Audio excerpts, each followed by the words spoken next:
sobrenatural de Deus, que Deus tem falado muito aqui nesse lugar. Deus tem trabalhado muito no nosso coração nessa igreja.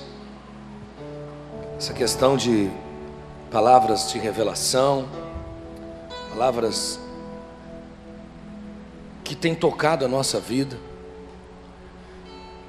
E eu quero que você fique entronizado nisso, porque eu creio que a cada domingo, a cada ministração, e agora nós vamos também ter as quartas-feiras, eu creio que o Espírito Santo vai falar muito conosco. Deus vai falar muito ao nosso coração.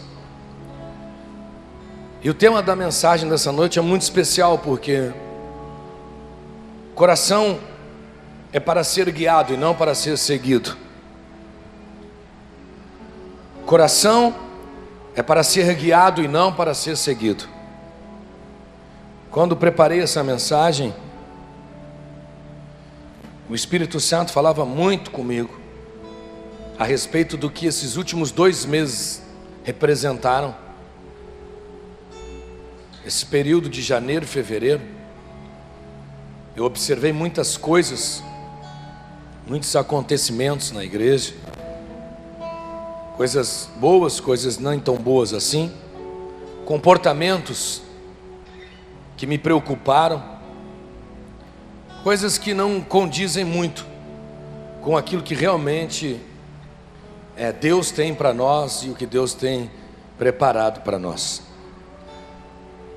E um dos maiores adversários que nós temos é o nosso próprio coração.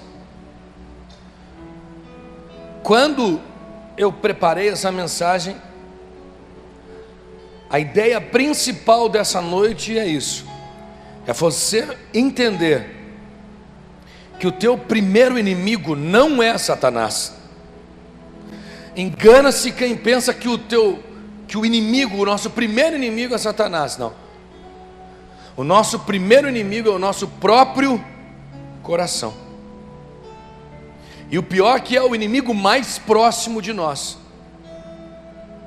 E nós vamos analisar esse texto e vamos analisar essa mensagem. E eu quero que você acompanhe comigo isso, para que você tenha o entendimento e a revelação espiritual desse negócio. Sabe por que o evangelho não está fazendo efeito na vida de um monte de gente? Porque tem muitas pessoas ouvindo pregações, ouvindo mensagens, mas elas não têm revelação do que elas ouvem. E quando você não tem revelação do que você ouve, é mera informação. Simples. Tem crente que lê um livro por semana, lê a Bíblia 3 vezes no ano, escuta pregações no YouTube o ano inteiro. Tudo que é pregador que surge, que está na moda, ele já assistiu todas as mensagens do camarada. Ele sabe tudo, mas não tem revelação de nada. Quando não há revelação, meu irmão, tudo que você recebe é mera informação. Mas como eu sei, pastor, que é revelação, como que funciona essa história da revelação?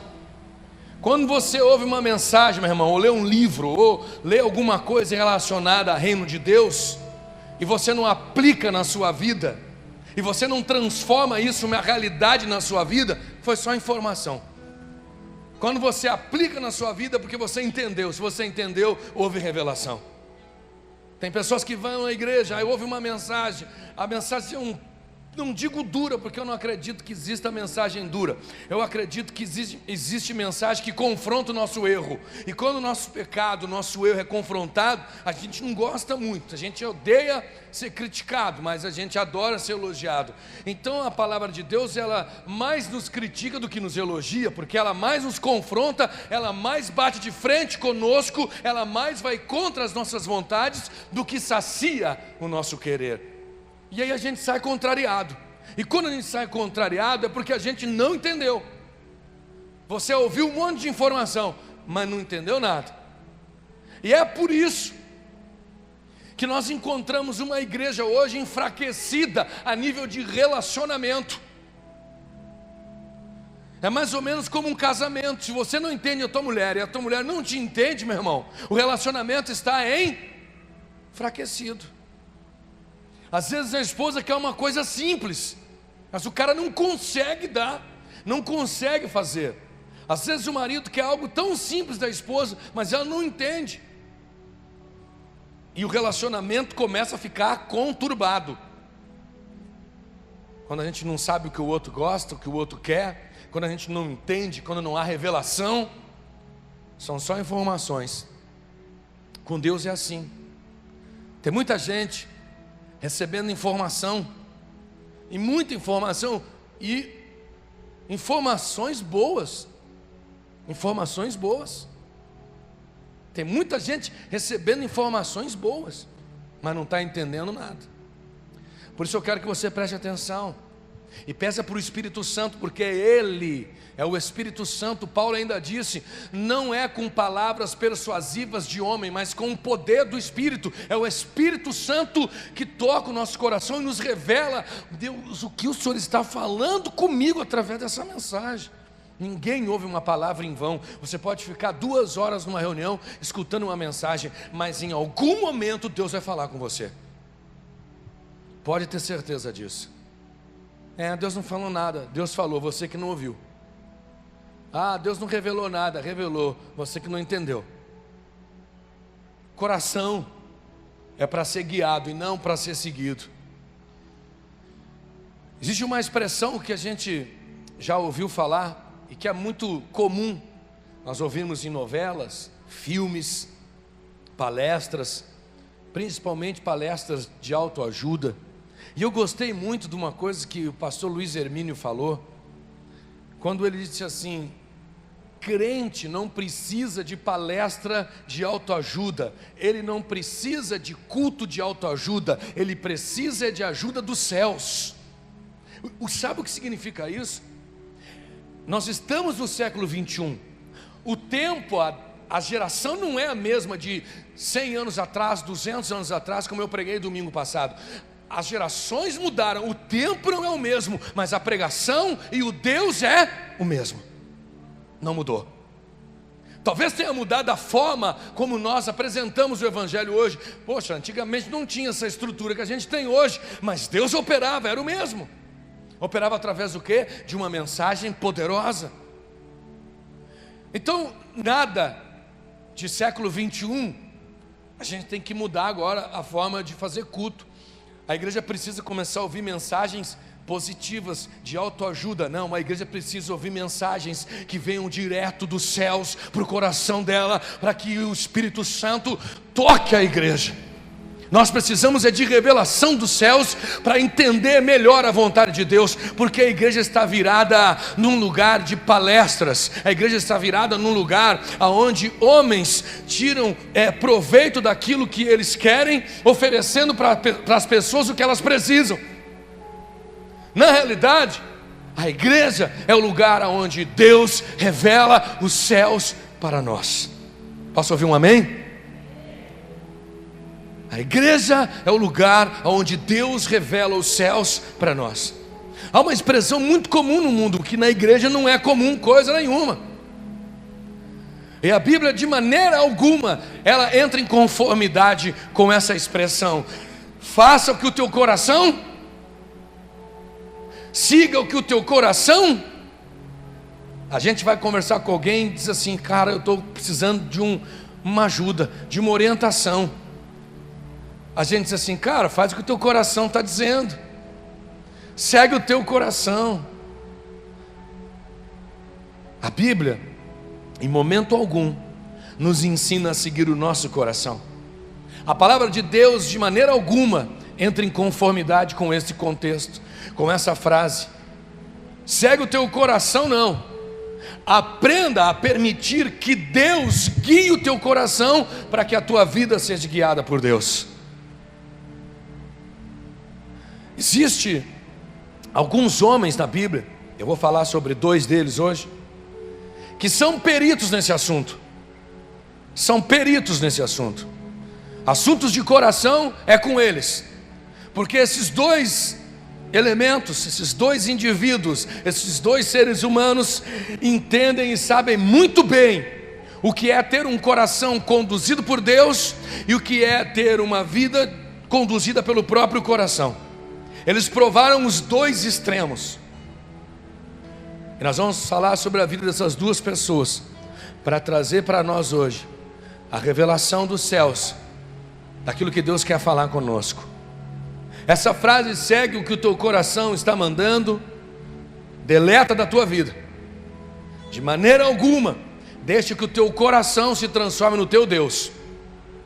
Entenda que há um Deus para guiar um coração, não há um coração para guiar uma pessoa.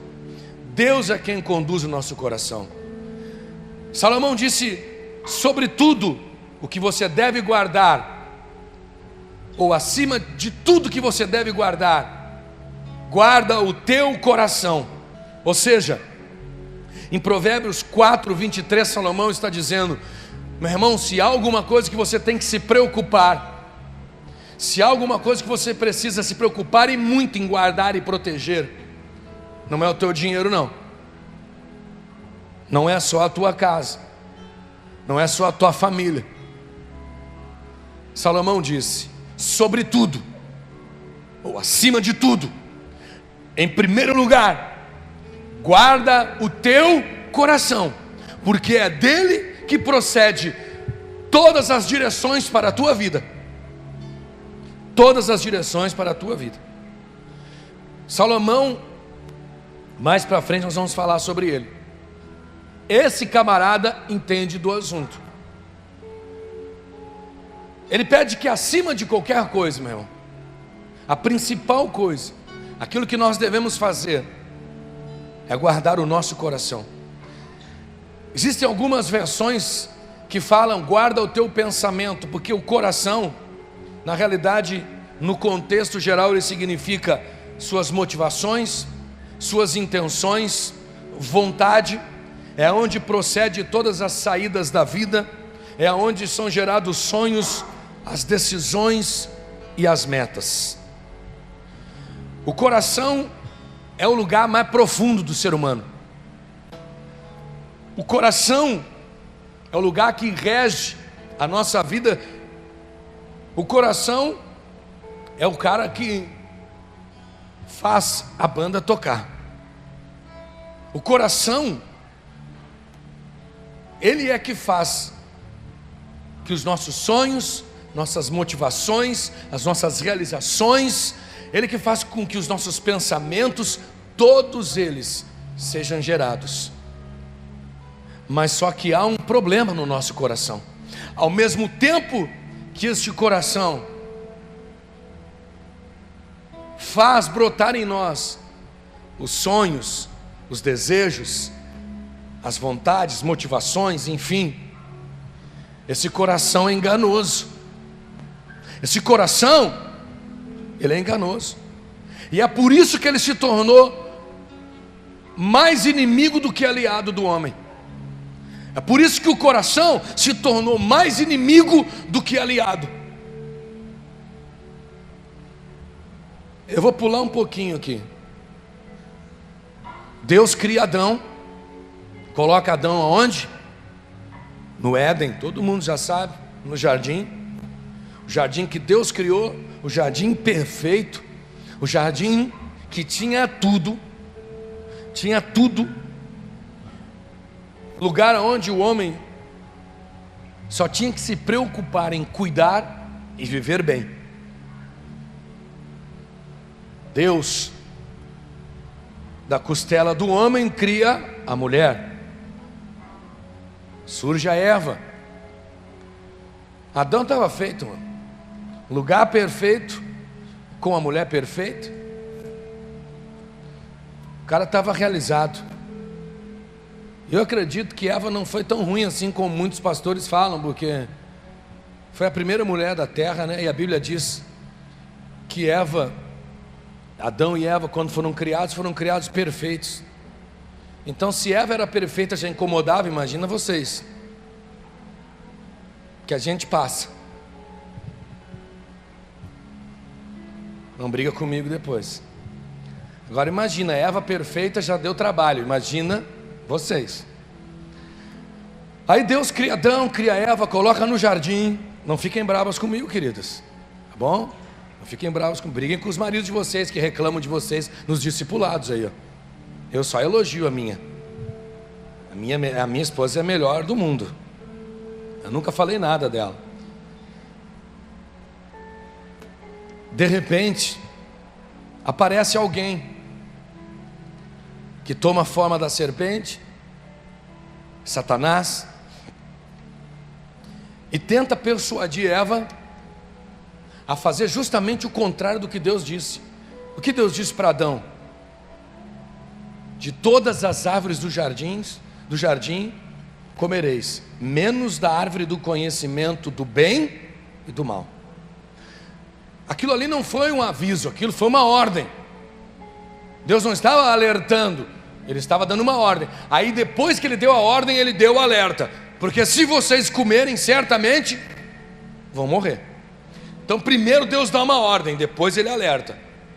É a mesma coisa que quando a gente fala: ó, irmão, não faz isso. Ó, Deus diz, não faz, porque se fizer vai acontecer isso. Primeiro vem a ordem, depois vem o aviso. Bom, aí a serpente vem, influencia Eva, fazendo ela pensar que o problema não estava no morrer. Aí é que muita gente tem deixado a desejar, meu irmão.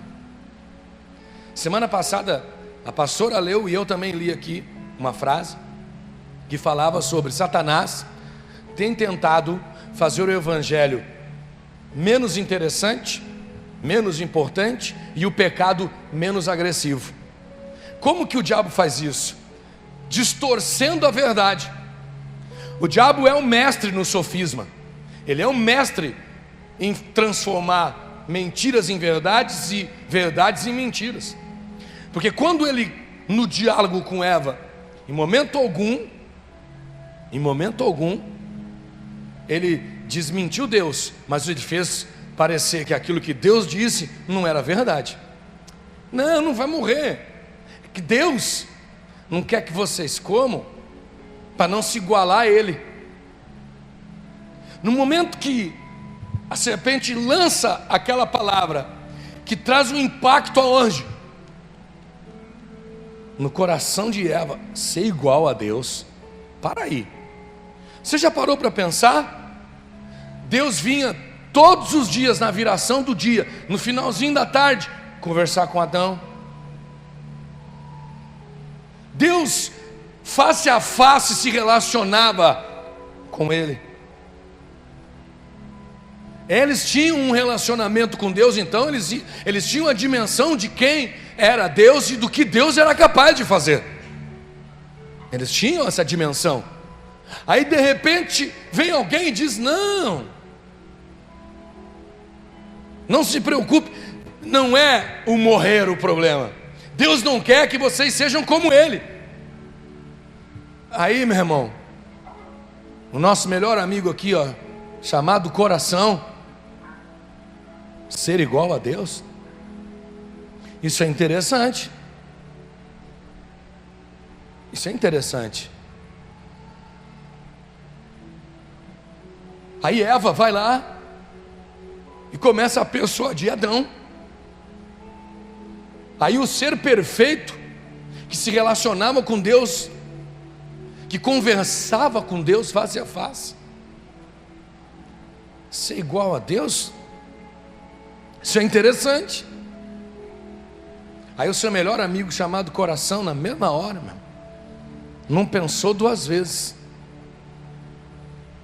Daqui procedem vontades, desejos e pensamentos que podem comprometer todo o nosso relacionamento e a aliança que temos com Deus. Em momento algum eles pensaram: não, Deus disse para não fazer. A gente até teve vontade, mas nós não vamos fazer, Eva. Não vamos fazer. Vamos obedecer. Vamos obedecer. Vamos ser leais ao que Deus disse. Se Deus falou, está falado. Mas eles deram ouvido a quem?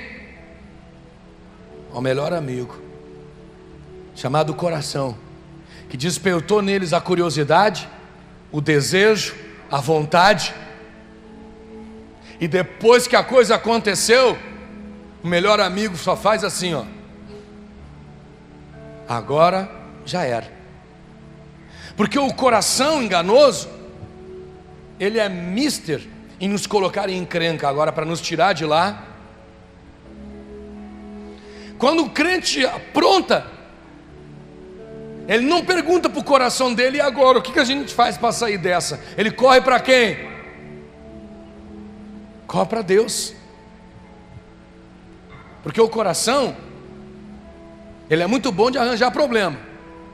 Agora, para resolver problema, E é por isso que Salomão disse: guarda o teu coração, cuida, porque ele vai gerar em você coisas que podem te fazer ser bem-sucedidos ou ir ao fracasso, do céu ao inferno.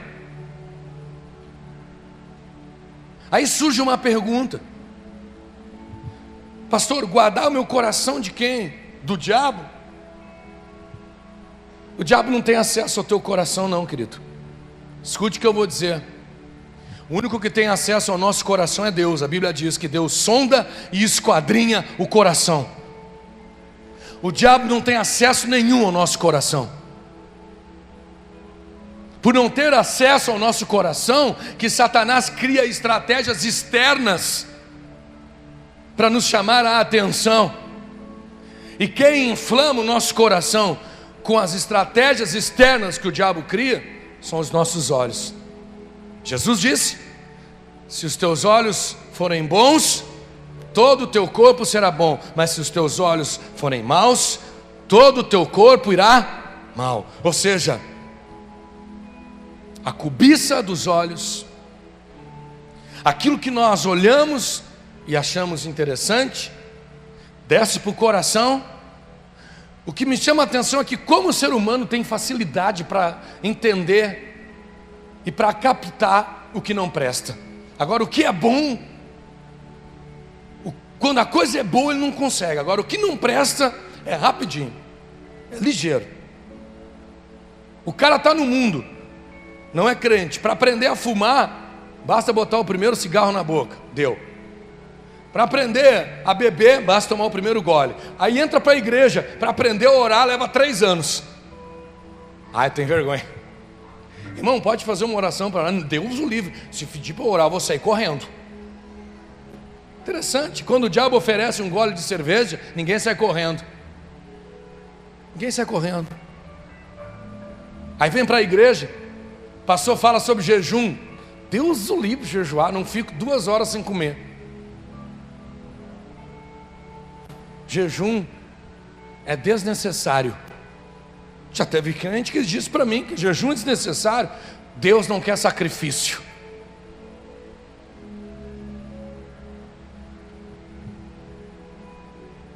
Para pegar as coisas ruins, a gente tem uma facilidade tremenda. Agora, para as coisas boas, como é difícil. Então, na realidade, a pergunta que surge é essa: guardar meu coração de quem e do que, pastor? Primeiro, guardar o meu coração, meu irmão, de mim mesmo. Guardar o meu coração de mim mesmo. A primeira resposta é muito simples: guarda o teu coração do teu próprio eu. Porque o teu eu é o teu maior inimigo. O teu maior inimigo não é Satanás, é o teu próprio eu. Satanás não é o teu maior inimigo, porque na realidade ele só pode agir em você se você concordar. Se você não concordar, ele não tem como trabalhar, tocar, prejudicar, fazer qualquer coisa contra a tua vida. Agora o teu eu quero, eu preciso, eu estou com vontade, eu não gosto, eu acho, eu não concordo. Olha, o eu não concordo me dá uma raiva. Me dá uma raiva. Sabe, a raiva santa, irmão. Hoje eu conversava com um pastor, né, amigo meu, e ele me contando algumas situações que estão acontecendo na igreja dele, que aqui ainda não está acontecendo, mas daqui a pouco vai acontecer. Basta começar a confrontar, deu. Aí começa: eu não concordo. Cada pastor reage de um jeito. Eu tenho um jeito legal de reagir. Quando alguém diz para mim, eu não concordo, eu falei, está fazendo o que aqui? Está fazendo o que aqui se não concorda? Quando você não concorda, porque você é contra. Quando você é contra, você não é a favor. Se você não é a favor, o que você está fazendo aqui? Porque você não me incomoda, mas você é incomodado. Imagina você ficar sentado. Eu lembro uma época, tinha uma galerinha aqui na igreja, né? Que na realidade eles já não estavam mais aqui. Eles vinham só para poder sentar lá no fundo e ficar achando que me incomodava. Mas não me incomoda, meu irmão. Eu continuo pregando, a igreja continua crescendo, as coisas continuam acontecendo. Quem se sente incomodado é o cara. Imagina vir para o culto e ficar 2 horas sentado levando lambada e não poder falar nada ainda. Então esse negócio, é o nosso maior inimigo. Mas o nosso problema, meu irmão, não é que você não possa pensar diferente, não possa ver diferente, não possa achar que talvez, olha, eu não sei, talvez o pastor não esteja 100% certo, não, é que nós usamos o eu sempre para proteger e defender e tentar esconder alguma coisa que não está certa. Eu nunca vi ninguém que sai de uma igreja e vai para outra que diz assim, ó, eu vou sair daqui porque eu o incomodo. Eu vou sair daqui porque vocês não me amam, vocês não cuidam de mim, essa igreja não sei o quê. É sempre assim. Eu nunca vejo ninguém dizer, pastor, eu saí de tal lugar e vim para cá porque eu sou uma luta, eu sou difícil, eu tenho que ser transformado. O nosso maior inimigo é o nosso eu.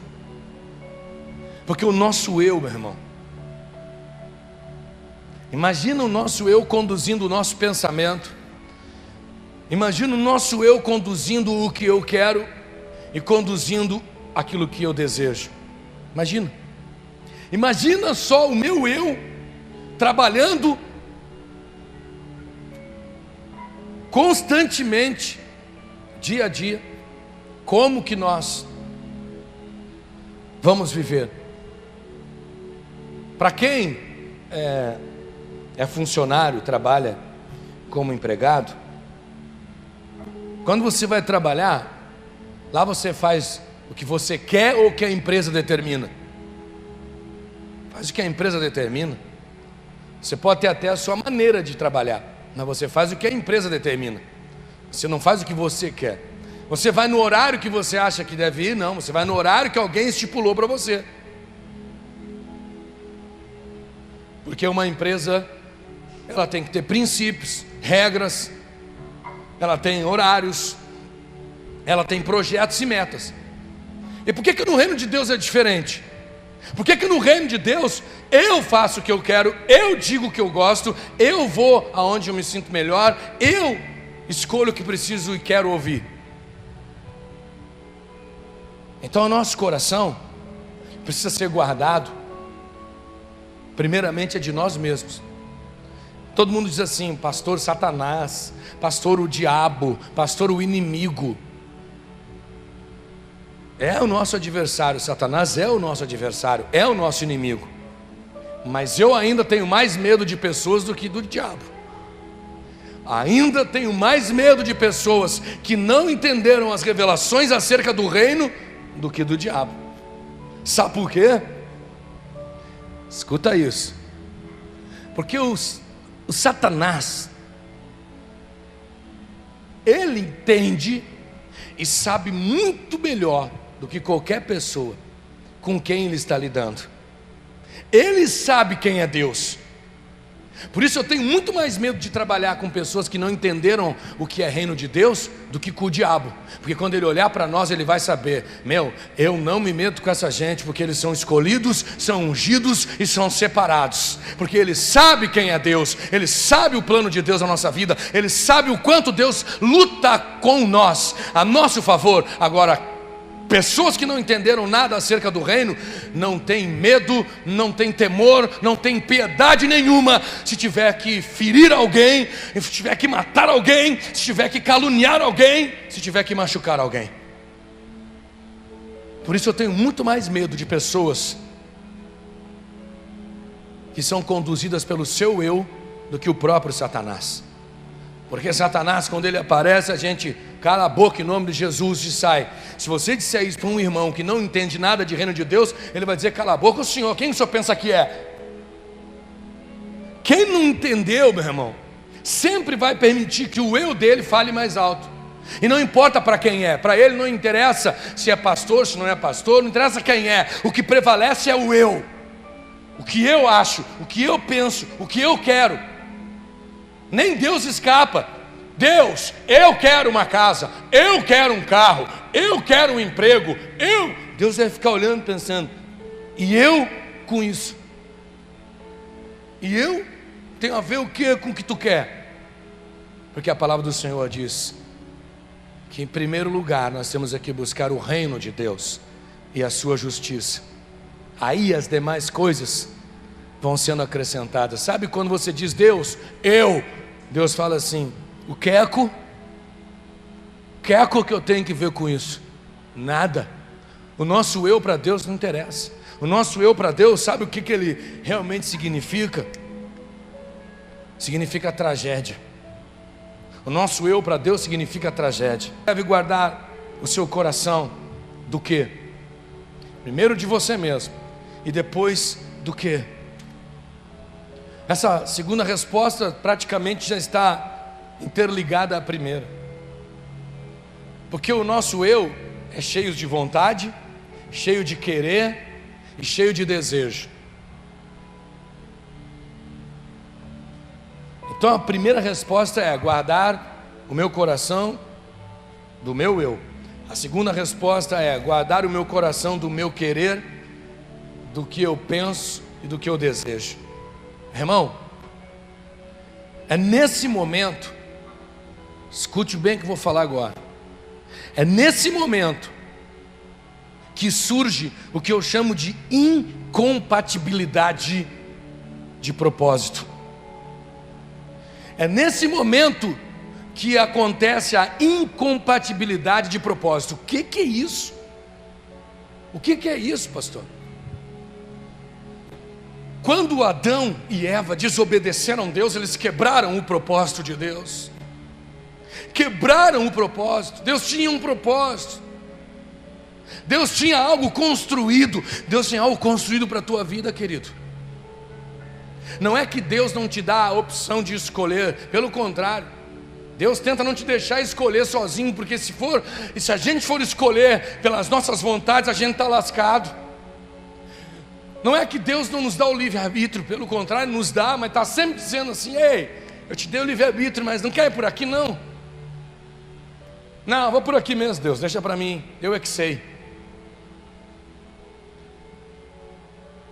A incompatibilidade de propósito é quando entra em choque o que eu quero com o que Deus quer. Entra em choque o que eu desejo com o que Deus deseja. Entra em choque aquilo que eu penso com o que Deus pensa. Adão e Eva lá, tinha tudo. Deus tinha um propósito. Deus já tinha preparado tudo. Deus já tinha até pensado como seria, como eles iriam encher a terra, como ia ser. Que legal, não haveria pecado, não haveria morte. Deus já tinha tudo programado. Aí entra a incompatibilidade do propósito, ou seja, eles foram vencidos pelo desejo, pelo querer e pelo pensar deles, e entraram na contramão do projeto de Deus. Sabe por que tem muita gente remando contra a maré, meu irmão? Porque está indo na contramão do propósito de Deus para a sua vida. Perguntaram para mim: por que o senhor largou um emprego que o senhor ganhava 15 mil reais por mês? Porque eu nunca vi a cor desse dinheiro. Eu não sabia nem para onde que ia esse negócio. Eu não sabia nem o que eu fazia com esse dinheiro. Aqueles 15 mil parecia que era 1.500. Não parecia. Eu era muito bom no que eu fazia, mas parecia que o que eu fazia nunca era suficiente. Ah, querido, até que um dia Deus disse: filho, presta atenção em mim. Sabe quanto tempo Deus está dizendo isso para você? Presta atenção em mim. Eu não vou condenar você, porque eu levei 9 anos para prestar atenção no que Deus falou para mim. Eu estava aqui, ó, pintando essa parede aqui, ó. Já contei essa história várias vezes. Um sábado, 2 horas da manhã, pintando essa parede, essa aqui, ó. E Deus disse para mim: filho, eu preciso que você faça mais uma coisa. Para que eu possa tomar a frente da tua vida e dessa igreja, eu preciso que você faça mais uma coisa. Eu estava ali pintando, disse: fala, Deus, o que o Senhor quer? O Senhor vai me abençoar? Vai aumentar o meu salário, Senhor? Deus disse assim: eu quero que tu largue tudo. Eu disse: mas eu já larguei, Deus. E conforme Deus ia falando, eu comecei a fugir de Deus, irmão, porque eu já sabia que ia vir bomba. Sabe, eu estava pintando ali e já estava aqui, ó. É que nem quando alguém está falando do teu lado, você já sabe que vai vir bomba, você vai disfarçando. Aham, sim, sim. Deus disse: eu quero que você largue tudo. Eu disse: mas eu já larguei, Deus. Não, você não largou o emprego ainda. Quando Deus falou: largou o emprego, eu olhei para o lado. Falei: Deus, mas se eu largar o emprego, como é que eu vou viver? Como é que eu vou pagar o aluguel da igreja? Recém tinha alugado o prédio. Como é que eu vou pagar minhas contas? Eu recém vim de uma quebra financeira. Estou há 11 meses nessa empresa. Agora que a coisa começou a parecer que estava dando certo, Deus, Senhor, eu já larguei todas as outras coisas que te desagradavam, mas tem que largar o emprego também. Deus disse: eu preciso que você viva o propósito que eu tenho para você. Entenda uma coisa: propósito de Deus para a minha vida não é o mesmo para a sua. Cada um tem que entender o propósito de Deus para a sua vida. Existe um plano de salvação para todo mundo. Esse é o único. E eu disse: meu Deus, largar um emprego? Eu disse: larga tudo. Confia em mim. Passa a depender só de mim. Deixa eu cuidar de ti. Eu disse: Deus, puxa vida, eu tenho que falar com a minha esposa. Ela tem que concordar, porque se ela não concordar, a tua palavra diz que nós dois temos que estar em concordância, porque se não tiver, eu não posso, Deus. Deus ia fazer uma proposta dessa sem já ter preparado tudo. E eu achei que ia dar uma volta em Deus, e falei: agora eu peguei Deus, dessa ele não escapa. Aí eu vou para casa, chego em casa de madrugada, a pastora estava acordada ainda, eu todo sujo de tinta, pensando. Olhei para ela e falei assim: amor, Deus falou comigo. O que ele falou? Mas se você concordar, se não, Deus mandou largar um emprego. Ela disse assim: meu Deus, tu é maravilhoso. Já faz quase 1 ano que eu estou orando para isso acontecer. Quando ela falou isso aí, eu disse: Deus, o Senhor me passou a perna. Já tinha falado com ela antes de falar comigo. Meu irmão, eu tive que largar sem pensar. Sem pensar. Sabe por quê? Porque enquanto você estiver na incompatibilidade de propósito com Deus, você vai correr, correr, correr e não vai sair do lugar. Você vai trabalhar, trabalhar, trabalhar e você não vai adquirir nada. A palavra de Deus disse: se Deus não estiver à frente, em vão vigia o sentinela. Se Deus não estiver à frente, em vão trabalham aqueles que estão lá, se dedicando, lutando, se desgastando, trabalham em vão. Se Deus não estiver à frente, se você não entender o propósito de Deus para a tua vida, você vai se deixar ser conduzido pelo teu coração. E entendo o que vou dizer agora: o coração do homem é enganoso. O coração do homem é enganoso. Eu quero ler esse texto com você.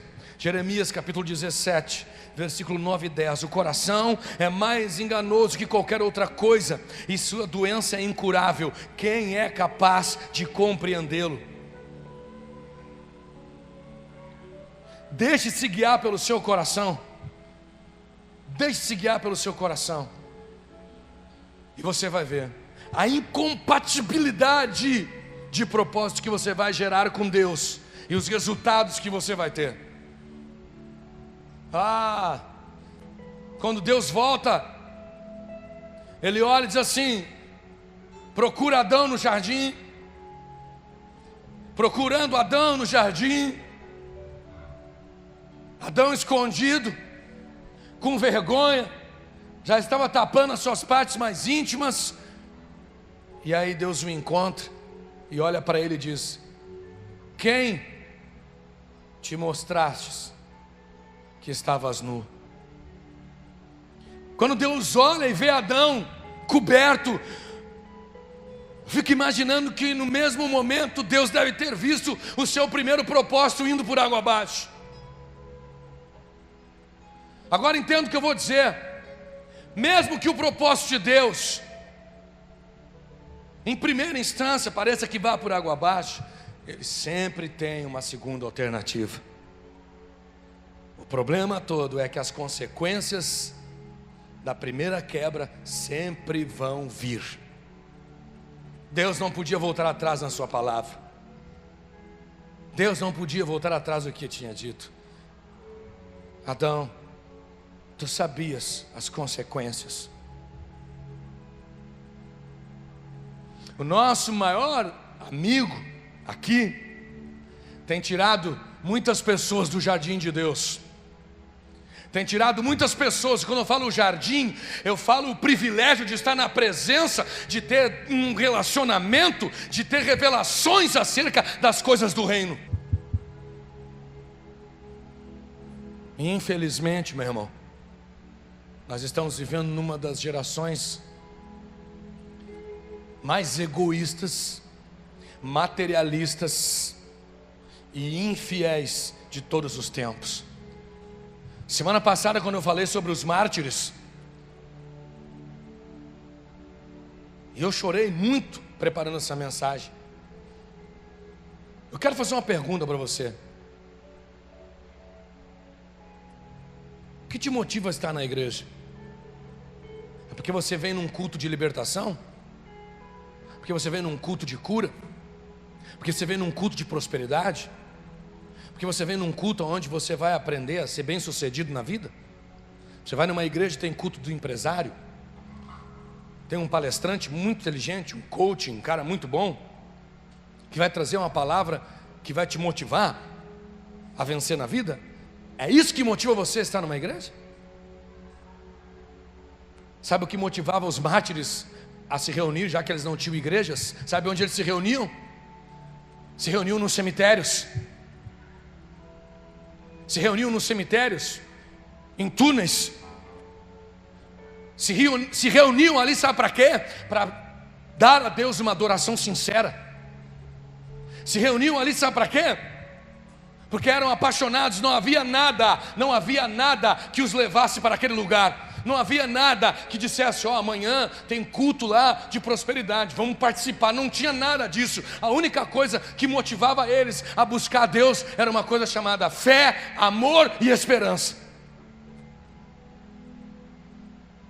Nós estamos acostumados a vir para a igreja porque hoje vai ter o culto não sei do que.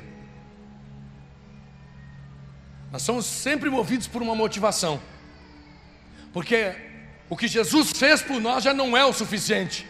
Aí eu tento comparar esta geração com aquela geração. O que levava uma pessoa a morrer devorada por um leão dentro de um estádio, com milhares de pessoas assistindo e rindo dela? O que leva uma pessoa a morrer dessa forma? Por nada.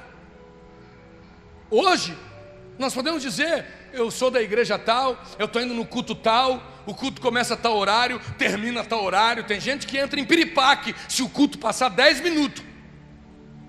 Piripá, não acabava 9 horas esse culto? Já 9h30, meu Deus. Eu tenho compromisso. Mas quando ele estava no mundo, meu irmão, a festa não tem hora para acabar. Está entendendo? Que geração é essa? Que já vai para a igreja marcando encontro com hora marcada e hora para ir embora com Jesus, motivada por alguma coisa que vai ter na igreja. Mas aí o seguinte, olha como a nossa motivação é tão fraca, que nem as ameaças de morte, nem as perseguições, nem as crueldades que eram realizadas com aqueles homens e mulheres que serviam a Cristo sem nada, nenhuma garantia. Eu fico me perguntando, o que levava essas pessoas a professar a fé em Jesus, se elas não tinham nem igreja para se reunir, nem igreja, não tinha nada, se comunicavam através de símbolos para saber se era cristão, se o outro não era cristão, não tinha essa mordomia que a gente tem hoje, e ainda perseguição, ameaças de morte, filhos e filhas sendo levadas de dentro das suas casas, mulheres sendo violentadas, crianças, mas elas não negavam a fé. Sabe por quê? Porque elas eram motivadas por uma paixão que incendiava o coração delas. Nada podia esfriar isso, porque elas estavam no propósito. Hoje, não gostei do que o pastor falou, não vou mais. Muito bom o motivo para você não ir mais.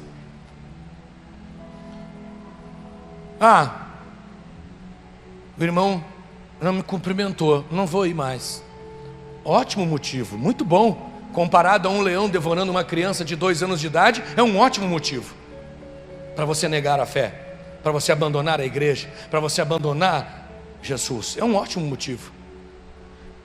A incompatibilidade de propósito tem gerado no coração das pessoas essa quebra de relacionamento com Deus. Feche teus olhos um pouquinho, baixa tua cabeça.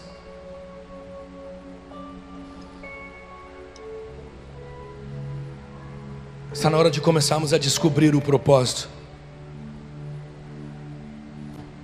Hoje não estamos mais no jardim do Éden, mas Deus tem nos dado a oportunidade de entrarmos em outro jardim, o jardim da sua presença. O jardim da sua presença.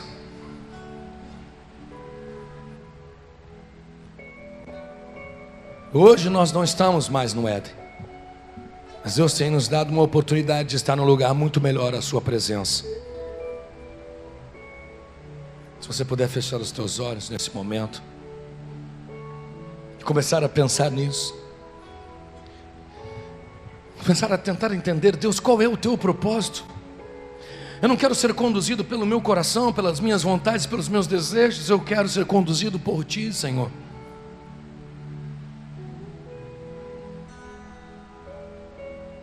Eu quero ser conduzido por Ti, Senhor.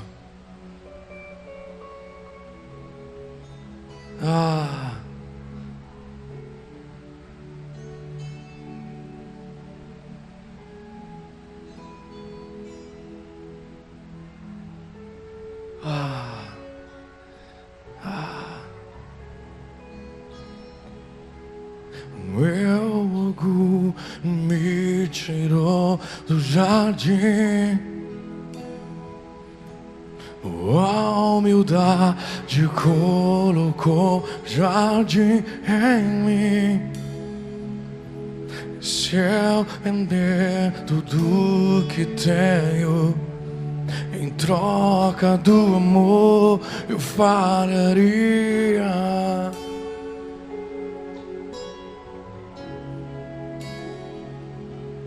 Pois o amor não se compra, nem se merece.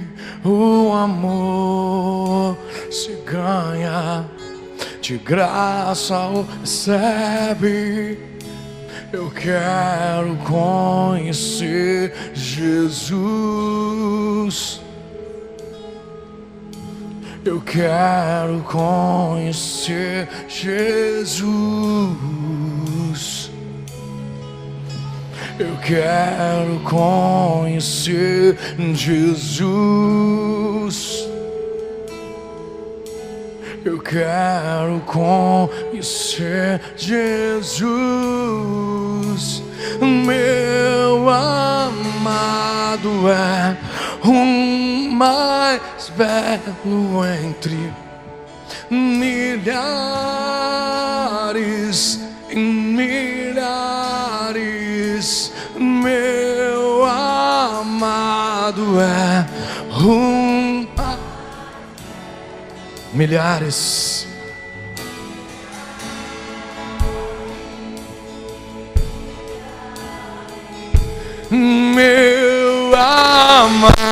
é o mais belo entre milhares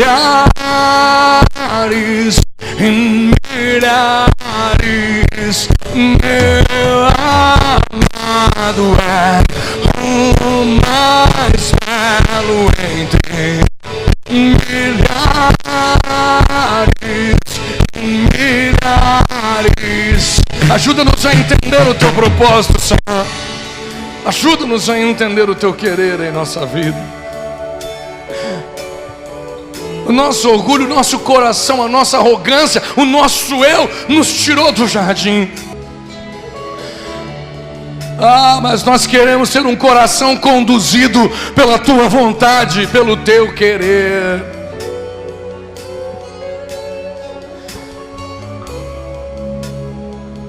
Em nome de Jesus. Escute.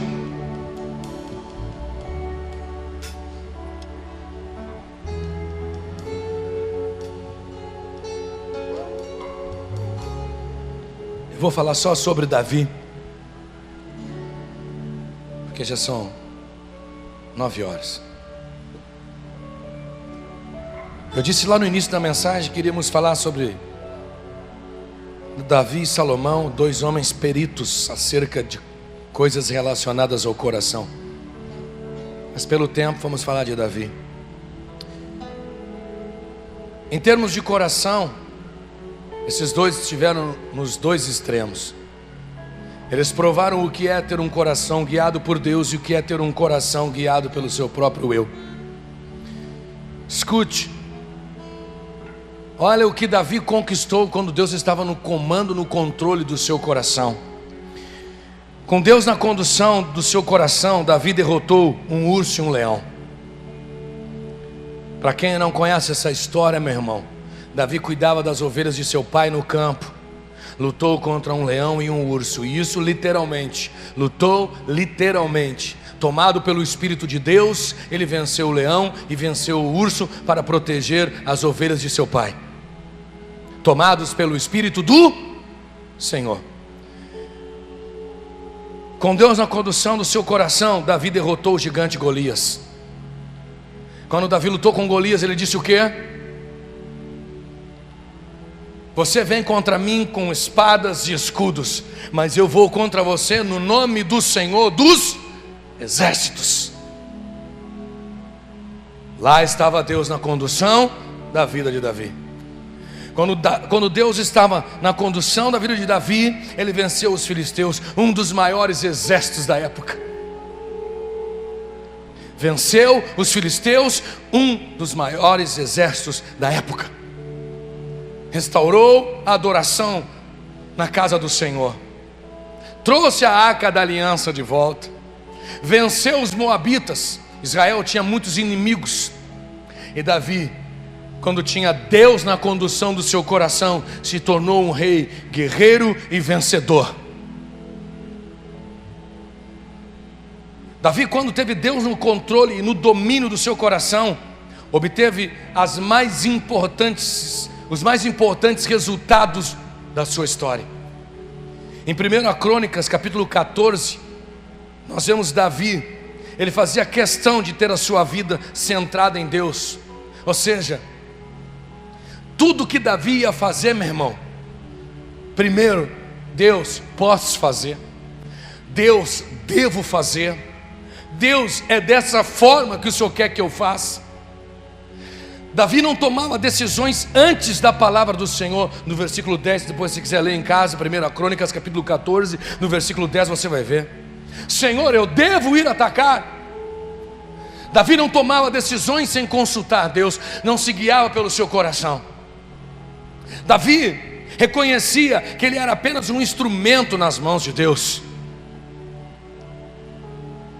Tudo que ele realizava, ele sempre dava a glória ao Senhor.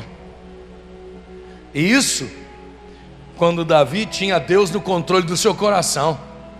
Porque depois que Davi chegou no auge, depois que Davi se tornou um rei vencedor, temido, que conquistou aquilo que ele queria, Infelizmente tem muita gente que é assim, acha que já conquistou tudo que ele precisava, tudo que era necessário. Você não chegou nem na metade do que Deus tem para a tua vida ainda. Sem Deus na condução de Davi, meu irmão, a primeira coisa que ele fez, o vacilão, foi cair em tentação. A primeira coisa que Davi fez quando Deus não estava mais na condução do seu coração, meu irmão, foi se render à tentação. Quando ele botou os olhos na Betseba, quando ele olhou e viu a beleza daquela mulher, Deus já não estava mais no controle do seu coração, querido. Aí a tentação bateu a porta.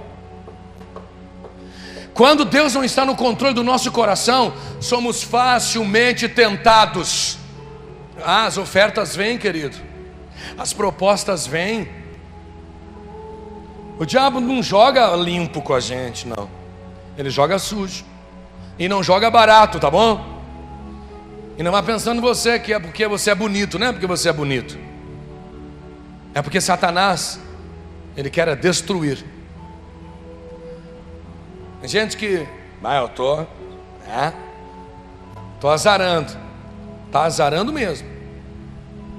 Então não pensa que as tentações que surgem na tua vida, as Jezabel que Satanás coloca na tua vida, porque você é gatinho, não. É porque o diabo quer destruir a tua vida, destruir o teu relacionamento, destruir a tua aliança com Deus. É porque Satanás coloca, e aí o nosso coração, meu irmão, que já não está mais sendo conduzido por Deus, quando ele olha, ele já é tentado. Segunda coisa, depois da tentação, aí não tem mais o que fazer. Deus já não estava mais na condução, Deus já não estava mais à frente, já não era mais Deus, porque para ir para a guerra, escuta o que eu vou dizer agora.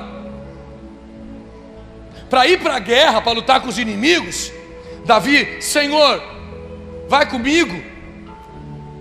Vou, Davi, fica tranquilo. Mas para ir adulterar, você acha que ele falou, Deus, eu faço ou não faço? Claro que não.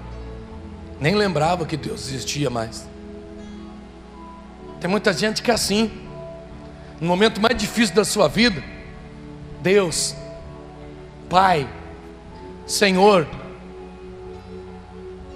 me ajuda, me guia, me orienta, me instrui. Mas quando a coisa dá uma melhorada, quando a tentação vem, aí, meu irmão, já era. Aí você nem lembra de Deus. Davi não pensou duas vezes. Traz a mulher do cara aqui. Sabe quem era essa mulher, meu irmão? Era a mulher de Urias, a mulher de um dos guerreiros que ele tinha, um dos homens de linha de frente dele, um dos homens que lutava pela vida dele. O cara não quis nem saber, meu irmão, ele ficou cego. Vem. Não tinha como dizer não para o rei, mas ele sabia os princípios, mas não quis nem saber. Tomou a mulher de Urias. Depois de ter adulterado, sabe o que ele fez? Se tornou um assassino frio e calculista. Sabe de quem eu estou falando? De Davi, aquele homem, o homem segundo o coração de Deus. Esse homem que quando tinha Deus no seu coração, fazia a vontade do coração de Deus, mas quando deixou de ter Deus no seu coração, meu irmão, começou a ser conduzido pelo seu eu, e olha onde o seu eu o levou. Foi tentado, não suportou, caiu em adultério, se tornou um assassino frio e calculista. Mas não foi ele que matou, pastor, não, ele só planejou a morte. Simples. Para esconder a gravidez da esposa de Urias, mandou ele para frente da guerra, mandou ele para frente da batalha, para ele morrer. O homem que tinha o coração segundo o coração de Deus. Deixa Deus alguns minutos fora do centro do teu coração, para você ver que tipo de ser humano você se transforma. Eu tenho medo de mim mesmo.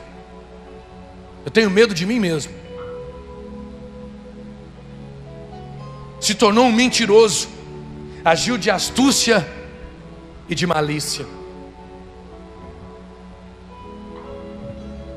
projetou tudo, Deus não estava nesse negócio. Sabe quem estava nesse negócio? O melhor amigo dele, o coração, determinando o que ele tinha que fazer, como fazer e quais seriam os prazeres que ele teria. Valeu a pena? Não valeu, não valeu.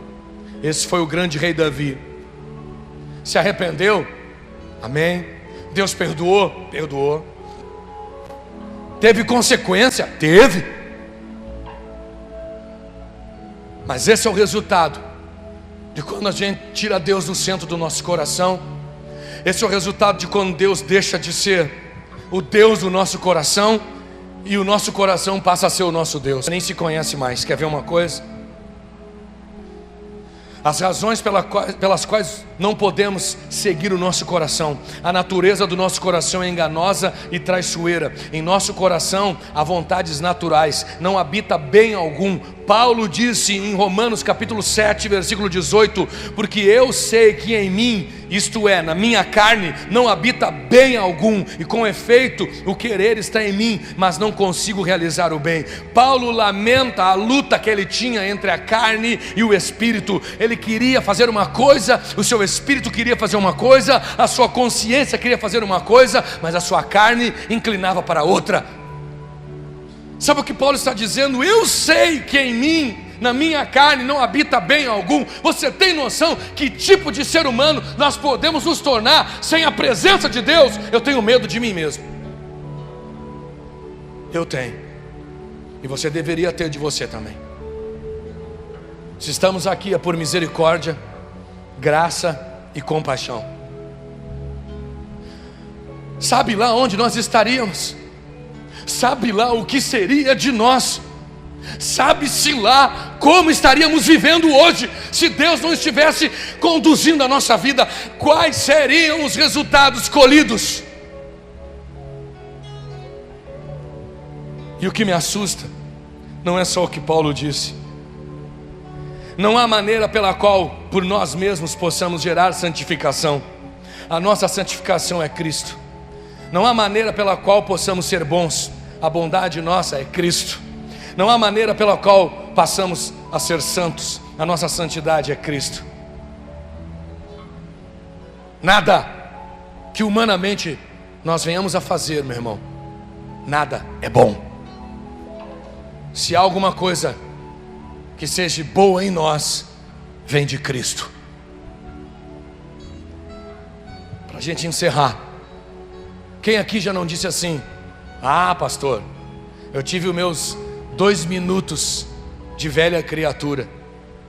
Ah, se eu descer da cruz, já viu. Sabe por que a gente usa essa expressão? Sabe por que usamos essas expressões?